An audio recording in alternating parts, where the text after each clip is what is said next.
ரோஷனல் cookings. இன்றைக்கி நம்ம சமையலில் என்ன பார்க்க போகிறோன்னா மஷ்ரூம் கிரேவி. இது கொஞ்சம் டிஃப்ரெண்ட்டான கிரேவி, பட் ஆல்ரெடி எல்லாருக்கும் மஷ்ரூம் கிரேவி ட்ரை பண்ணியிருந்தீங்க. இதை ட்ரை பண்ணி பாருங்கள், இன்னும் நான் உங்களுக்கு ரொம்ப பிடிக்கும்.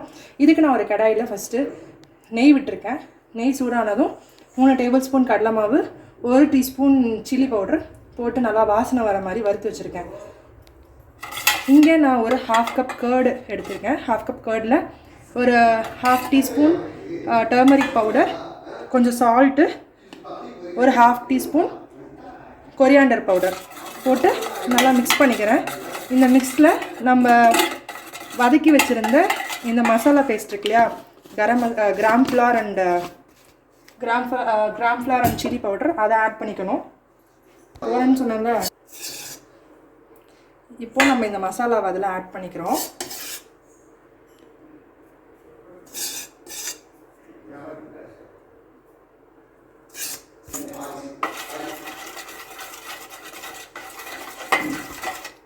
இதில் ஃப்ரை பண்ணி வச்சுருந்த கடலை மாவு இந்த மிக்சர் சொன்னேன் இல்லையா, அதில் ஆட் பண்ணி நல்லா மிக்ஸ் பண்ணிவிட்டு நான் வந்து 2 பேக்கெட்ஸ் ஆஃப் மஷ்ரூம் எடுத்திருக்கேன். இந்த மஷ்ரூம் இதில் போட்டு நல்லா மிக்ஸ் பண்ணி வச்சுப்பேன்.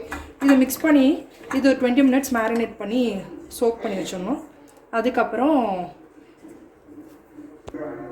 ஒரு மிக்ஸி ஜாரில் ஒரு தக்காளியும் ஒரு 10 கேஷ்யூஸும் போட்டிருக்கேன். இது நம்ம ஃபைன் பேஸ்ட்டாக அரைச்சி கொண்டு வரோம். இதுக்கப்புறம் இழுப்ப சட்டியில் நம்ம எண்ணெய் ஊற்றி ஃபஸ்ட்டு ஆனியன் போட்டு வதக்கிட்டு, அப்புறம் அரைச்சி வச்சுருந்த பேஸ்ட்டை தூக்கி கொட்டிட்டு, அப்புறம் சால்ட், சில்லி பவுடர் எல்லாம் போட்டு நல்லா ஃப்ரை பண்ணிவிட்டு, மேரினேட் பண்ண மஷ்ரூம்ஸ் அதை போட்டு நம்ம அதில் சாட்டே பண்ணி எடுத்து வச்சுட்டு,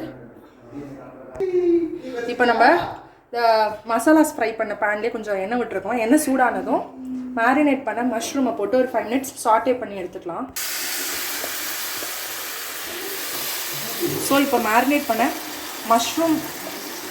மஷ்ரூம்ஸை போட்டு நம்ம நல்லா 5 மினிட்ஸ் சாட்டே பண்ணிடுவோம். இப்போ நம்ம இதை வந்து மஷ்ரூம் ஒரு 5 நிமிஷம் சாட்டே பண்ணி எடுத்துகிட்டு வந்தாச்சு. இப்போ நம்ம இதை எடுத்துட்டு பேன் ஹீட் ஆகிடுச்சு. இதில் நம்ம ஆயில் விட்டுக்கிறோம். ஆயில் விட்டுட்டு ஆயில் ஹீட் ஆனோடனே அதில் ஒரு 1/2 ஸ்பூன் கியூமின் நல்லா வெடிக்கட்டும்.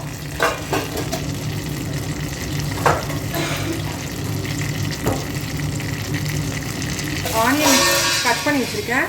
அந்த ஆனியனை போட்டு நல்லா வறுத்துக்கோங்க. லைட்டாக ஒரு சால்ட் கொஞ்சம் போட்டிங்கன்னா இது குயிக்காக ஃப்ரை ஆகும்.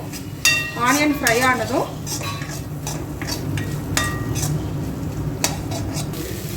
ஆனியன் இப்போ வதங்கிடுச்சு. இதில் நான் நசுக்கி வச்சுருக்க ஜிஞ்சர் ஆட் பண்ணிக்கிறேன். நான் இன்றைக்கி வித்தவுட் கார்லிக் பண்ணுறேன். நீங்கள் கார்லிக் போட்டுப்பீங்கன்னா ஜிஞ்சர் கார்லிக் பேஸ்ட் இந்த ஸ்டேஜில் ஆட் பண்ணிக்கோங்க. நான் டொமேட்டோ அண்டு கேஷ்யூஸ் அரைச்சி வச்சுருக்கேன். அந்த பேஸ்ட்டு இந்த ஸ்டேஜில் ஆட் பண்ணிக்கிறேன். இப்போ இதில் chilli powder, 1/2 spoon chilli powder, 1/2 spoon garam masala, கொஞ்சம் 1/2 ஸ்பூன் சால்ட் வந்து தேவையான அளவு போட்டுக்கோங்க.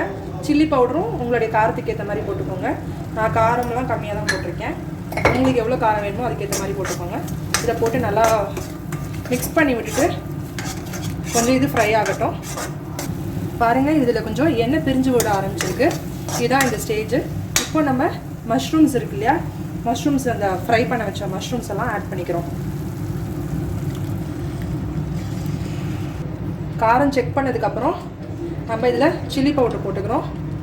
Chilli powder and salt.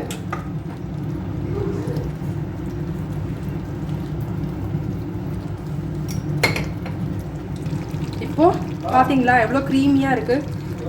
Mushroom masala ready. இந்த ஸ்டேஜில்